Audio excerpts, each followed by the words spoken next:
La santé numérique et ses transformations. Johanna Habib, bonjour. Bonjour Jean-Philippe. Johanna Habib, professeure des universités à l'université de Valenciennes et du Haut-Cambrésis, désormais Université Polytechnique des Hauts-de-France. Est-ce que j'ai bon? Tout à fait. Et bon. Donc spécialiste de santé numérique. Alors c'est quoi, ça recouvre quoi ce contexte de santé numérique? Alors, la santé numérique, premièrement, c'est des usages multiples de technologies dans le champ de la santé. Et aujourd'hui, le contexte, il est important, il y a plusieurs enjeux, notamment parce qu'on a une multiplication des applications et des transformations qui peuvent être profondes et qui ne sont pas forcément visibles. Aujourd'hui, on se focalise sur ce qu'on appelle le big data de santé ou le big data sanitaire, et parce que notamment, il y a des problématiques inquiétantes autour de l'exploitation commerciale de ces données. Et on voit bien que les entreprises les plus puissantes qui soient, notamment Apple hier qui annonce dans sa keynote qu'il développe une nouvelle watch connectée qui pourrait prédire des problèmes cardiaques notamment. Donc on voit bien qu'il y a un enjeu important qui cristallise des inquiétudes légitimes.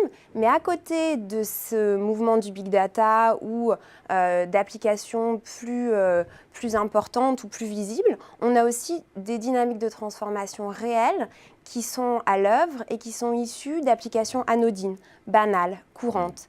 Et ces applications, elles changent beaucoup de choses, la relation patient-médecin, les parcours de soins et finalement le fonctionnement du système de santé.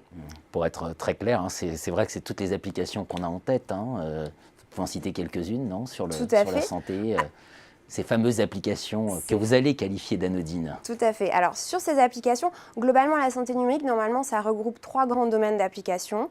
Ce qu'on appelle les systèmes d'information qui sont dédiés aux établissements ou aux territoires de soins, la télémédecine, qui a du mal à se développer en France, et enfin, le champ de la télésanté, où là, on regroupe beaucoup d'applications qui sont finalement très variées, de l'information médicale à des applications de prise de rendez-vous. Et c'est ce champ de la télésanté qui impulse finalement des transformations assez profondes dans le système de santé parce que ces applications sont plébiscitées par les professionnels de santé et les patients.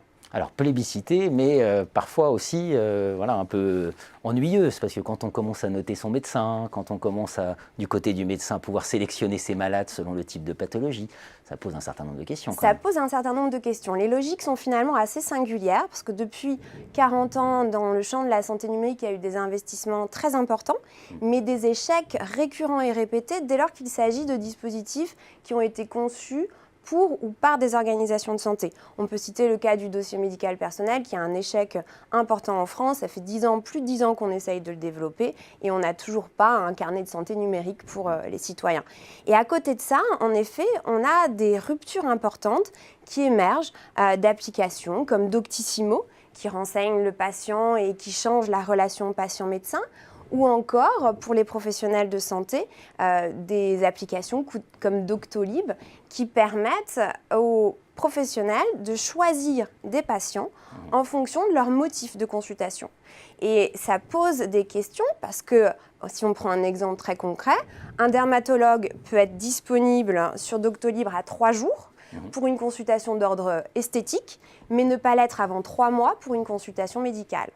Là, il y a potentiellement une transformation très profonde du système de santé qui est à l'œuvre et qu'il conviendrait d'analyser et d'étudier en profondeur. Alors, question de vie privée, question de RGPD, données personnelles, gestion des données personnelles. Enfin, on voit bien tous les sujets que peuvent poser la santé numérique, pardon. Vous avez commis une recherche avec Mathias Béjean et Jean-Paul Dumont, qui a été publié dans SIM, Système d'information et management. Et là, vous nous mettez en évidence justement ces tensions, vous les mettez en musique. Tout à fait. On a essayé dans cette recherche de se demander si finalement, si on étudiait les perceptions d'usage des acteurs, notamment des professionnels de santé, est-ce que ça ne permettait pas d'éclairer la nature des transformations qui sont aujourd'hui en cours dans le système de santé ? Parce qu'en fait, on observe que dès lors que le professionnel ou le patient se projette dans un usage qu'il perçoit comme positif pour sa pratique ou son parcours de soins, il saisit l'opportunité technologique. Cette recherche, elle a mis en évidence 2 trajectoires de transformation actuellement dans le système de santé français. L'une que l'on peut qualifier de convergente, c'est-à-dire qu'elle est de type évolution et elle repose sur une perception d'usage dominante des répondants où finalement les opportunités technologiques de la santé numérique viendraient renforcer l'idéal communautaire du système de santé. Plus de confiance entre les acteurs, plus d'innovation incrémentale dans les processus de prise en charge, mais on ne change pas le système, on l'améliore. Et on a ici des exemples comme les communautés de médecine participative pour les patients ou encore les réseaux sociaux dédiés à la médecine pour les médecins.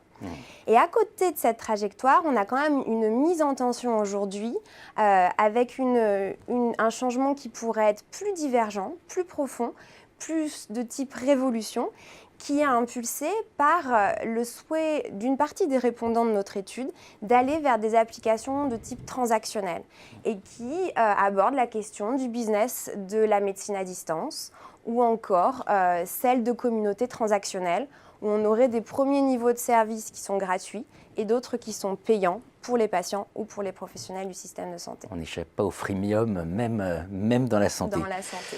Pour conclure, voilà, les grands enjeux qui se posent autour de ces questions de santé numérique et les grandes pistes de travail quand on est spécialiste de systèmes d'information, comme c'est votre cas.